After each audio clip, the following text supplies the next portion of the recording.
अवधूत चिंतन श्री गुरुदेव दत्त।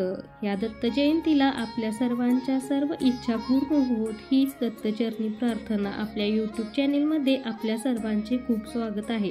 आपण आज बघणार आहोत श्री दत्त जयंती पूजा विधी, मंत्र, नैवेद्य व महत्त्व याबद्दल माहिती घेणार आहोत।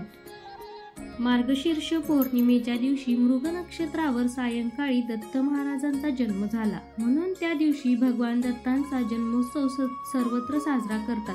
पूर्वीच्या काळी आसुरी शक्ती खूप वाढल्या होत्या, त्यांना नष्ट करण्यासाठी ब्रह्मदेवांच्या आदेशानुसार वेगवेगळ्या ठिकाणी वेगवेगळ्या रूपात दत्तदेवांना अवतार घ्यावा लागला। तो दिवस दत्त जयंती म्हणून साजरा करतात। दत्त जयंतीला पृथ्वी तलावर नेहमीच्या तुलनेत 1000 पटीने श्री दत्त तत्व कार्यरत असते। या दिवशी दत्तांची मनोभावे उपासना केल्यास जास्तीत जास्त लाभ मिळतो। या उत्सवापूर्वी 7 दिवस गुरुचरित्र पारायण करण्याचा प्रल्हाद आहे, यालाच गुरुचरित्र सप्ताह असे म्हणतात। दत्त मंदिरात भजन, कीर्तन, पोथी वाचन, पूजा, दीप आरती करून सुंठवड्याचा प्रसाद वाटप केला जातो। दत्त महाराजांच्या हातातील कमंडलू जपमाळ हे ब्रह्मदेवांचे प्रतीक आहे। शंख आणि चक्र हे विष्णुदेवांचे प्रतीक आहे, तर त्रिशूळ व डमरू भगवान शंकरांचे प्रतीक आहे। महाराष्ट्रात औदंपूर, नरसोबाची वाडी, गाणगापूर इत्यादी दत्तक्षेत्रात या उत्सवाला विशेष महत्त्व आहे।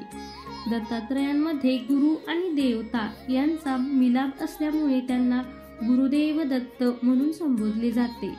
चला तर मग बघूया दत्त जयंतीला गुरु महाराजांची पूजा कशी करावी। या दिवशी संध्याकाळी दत्त मूर्ती किंवा दत्त प्रतिमा लाल कपड्यावर किंवा पिवळ्या कपड्यावर स्थापन करावी। श्री दत्तांचे आवाहन करावे, दत्त महाराजांची पूजा करावी। पूजा करताना पिवळे फूल आणि पिवळी मिठाई अर्पण करावी। उदबत्ती व दिवा लावून ओवाळावे। आत्मा आणि मनाच्या शुद्धीसाठी तसेच ज्ञानप्राप्तीसाठी ओम श्री गुरुदेव दत्त, ओम श्री गुरुदेव दत्त आणि श्री दत्तात्रय नमः या मंत्राचा जाप अवश्य करावा। हे दत्तात्रयांना मनोभावे प्रार्थना करावी। हे दत्तात्रया, तुम्ही जशी 24 गुणगुरु केले तसेच सगळ्यांमधले सगळे चांगले गुण घेण्याची वृत्ती माझ्यामध्ये निर्माण व्हावी, हीच तुमच्या चरणी प्रार्थना, अशी प्रार्थना करावी। मनोभावे दत्त महाराजांची उपासना केल्यास भक्तांना अनुभव नक्कीच येतो। तुम्ही देखील दत्त महाराजांचे भक्त असाल तर कमेंटमध्ये श्री गुरुदेव दत्त असे लिहा आणि चॅनेलला नक्की सबस्क्राईब करा। अवधूत चिंतन श्री गुरुदेव दत्त।